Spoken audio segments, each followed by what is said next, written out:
Impact on ESPN. We continue with live coverage from Los Angeles, California, from the Sheraton Ballroom in New York City, from the ESPN Sports Center, and also from Lord Jim's in Hawthorne, New Jersey, where Leandro Riley is on hand with Tommy Vigorito.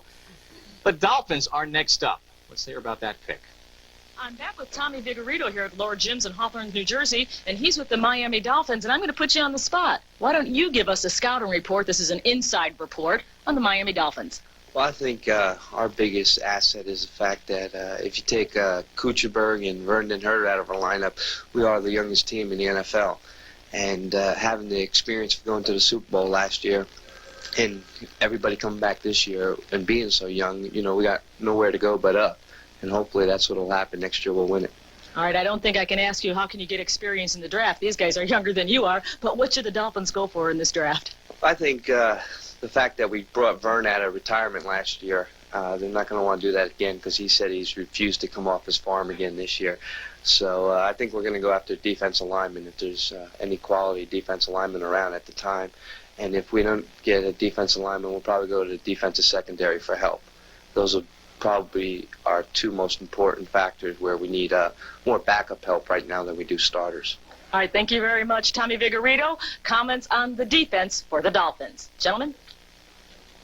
All right, so a good look at what Miami might be doing. They, in effect, though, will have two #1 selections because David Overstreet has come back from Canada, leaving the debacle of the Montreal Alouettes.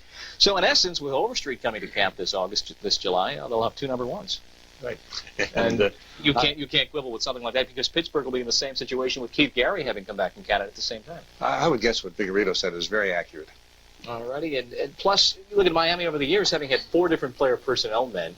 You had Don Shula, the Rock of Gibraltar, more than a coach, just about club president when you think about it. Well, the best coach around, really, and I'm sorry there's several of the other good ones around, but Shula's the best. I think that if we're to believe what Vigorito says, and of course it's not like Don called up Tommy this morning and told him what to say, Mike Charles of Syracuse may be a good guess here.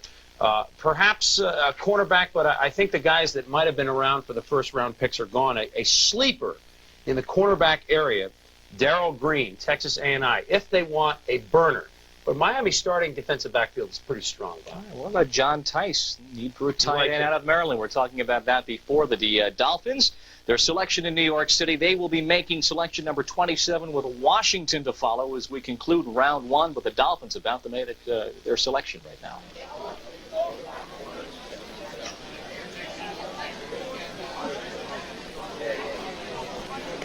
Miami Dolphins, first round selection.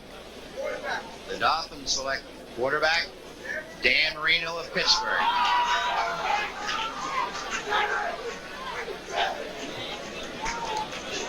Next up, the Super Bowl champion Washington Redskins.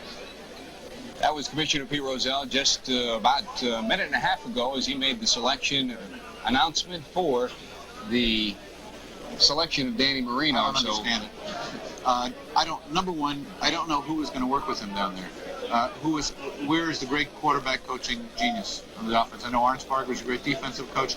I don't see where he's going to get this great coaching that's going to overcome the problems he's had. I mean, strictly long-range projection down the line, and I think they need help in other directions. Maybe they felt that what they wanted wasn't there and they couldn't get that help, but I really don't understand. You wouldn't label him as a classic Don Shula kind of quarterback either.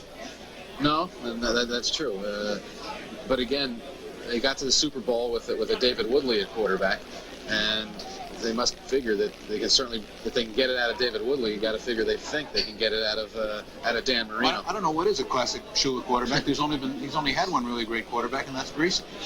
Now Miami picking right after the Raiders, the next to last pick in the first round, went for Dan Marino. Marino's stock had dropped precipitously with Pittsburgh's season this past year and a very poor senior year. What his mental attitude will be going into the Miami camp may be more important than what his physical attributes are. I would hope and believe that Dan will calm down considerably.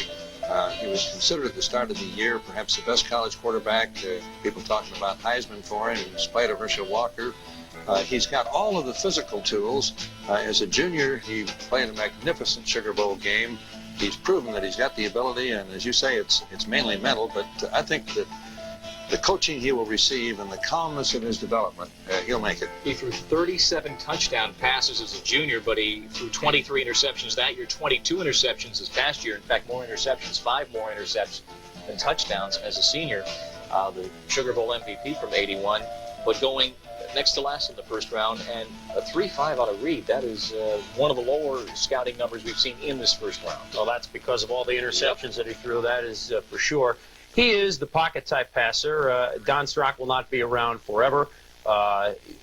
David Woodley is the different type of quarterback, probably, that is more mobile out there. But Marino with the long downfield arm, maybe they hope that with a little guidance, Paul brings up a point, gee, who's going to give him the guidance down there? I'm not sure. But if he settles down, that he can be the Strock-type passer, and they would still have, well, I can't call it Woodstock anymore. We'll have to think up a name in the next hour or 6. But it gives them the different look at quarterback. So Miami did say they would be looking at a quarterback if one of those guys was around, and it shows that my sources weren't kidding when they told me that, because only one of them was left, and they took the one that was left. Marino.